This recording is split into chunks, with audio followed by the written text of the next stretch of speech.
Marvel's new film lineup has set the internet quite literally on fire in a metaphorical sense. And with so much new information to take in, I thought I'd break down 5 of the most important key points that I've taken from this string of announcements. Bear in mind there will be minor spoilers from some of the comics and some guesswork about what may be happening in some upcoming films. So if you don't like the idea of that, do not stress. I've linked a video right here, which I think is just as entertaining, if not more so, than what I'm about to get into here.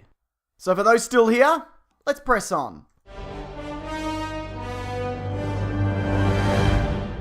Since most of the Marvel films have focused on muscular white guys, the closest thing to diversity that we've had in a solo movie is the Incredible Hulk. And even then, he's simply like a giant green man, which is not a race of people, as far as I know, who then shrinks back into the whitest man alive. So wisely, the introduction of both Captain Marvel, the other one, and Black Panther goes a long way to balance out the universe. The same way that the announcement of a Wonder Woman and Cyborg movie did for DC. Clearly, these are characters that people have been wanting to see for a very long time. So full credit to Marvel for branching out and also giving fans what they want. Oh, except for that Black Widow solo movie. Yeah, we're never seeing that.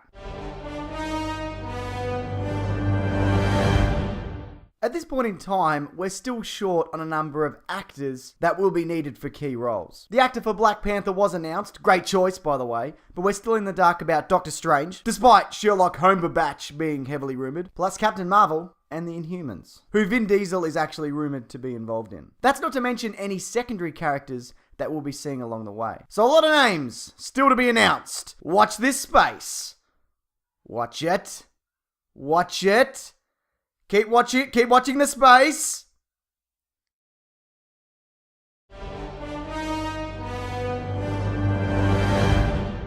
In the press conference, there was also a teaser for what will be the Avengers Infinity War Part 1 and Part 2. It includes a sweet moment where Thanos is grabbing all dem gems with the aid of the Infinity Gauntlet, but it was also interesting that when they were showing some of the other gems that we've seen in previous movies, Loki's scepter got a look in, seemingly confirming the speculation that it contains a gem of its own. Again, probably the Mind Gem. Of course, there are those who think that its power does stem from the Tesseract, and that may be true. But I'm thinking an easier way to include another one of these stones or gems or whatever is just to have it already have been in the universe the entire time. Also, I think there's a chance that we'll see Steve Rogers killed at the end of Captain America Civil War, only to have him return with the use of the Time Gem at the end of Infinity War Part 1 or the start of Part 2. I bet you 50 Australian dollars that that's gonna happen, which in your currency roughly equates to 3 handfuls of dirt.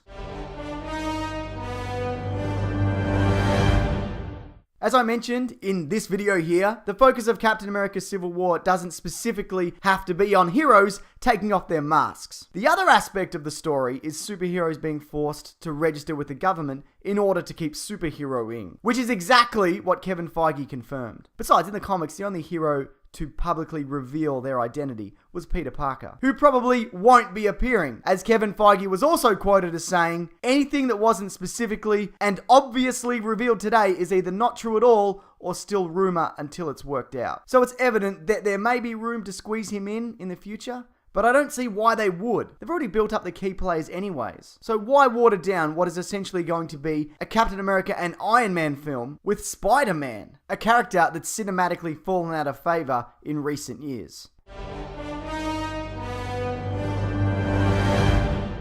Sadly, doesn't look like we'll be getting another Hulk solo movie, despite Mark Ruffalo being contracted to 6 Marvel movies in total. But what this does mean, as again confirmed by Kevin Feige, is that we'll most likely be seeing him in movies in the lead up to the Avengers Infinity War. So whether that be him being possibly shot into space at the end of Age of Ultron as part of some weird exile, which could possibly lead to a Guardians crossover or something, well that all remains to be seen. You know, now that I think about it, maybe we'll just be getting Bruce Banner counseling cameos in post-credit scenes in all the movies. You know, like we got Iron Man 3. See, that's what the fans want. Thanks everyone, and don't forget new videos here every Thursday and Sunday. In the meantime though, why not check out my podcast, The Weekly Planet. Last week's episode, we looked at all things Age of Ultron in relation to the trailer release, plus a whole bunch of other stuff. I'll link that below in case you care about that. Also, some of the key ideas from this video cross over with an article by writer Josh Wilding. It's a really great read. I suggest you check it out, which is why I have also linked that below. But which part of Marvel's announcement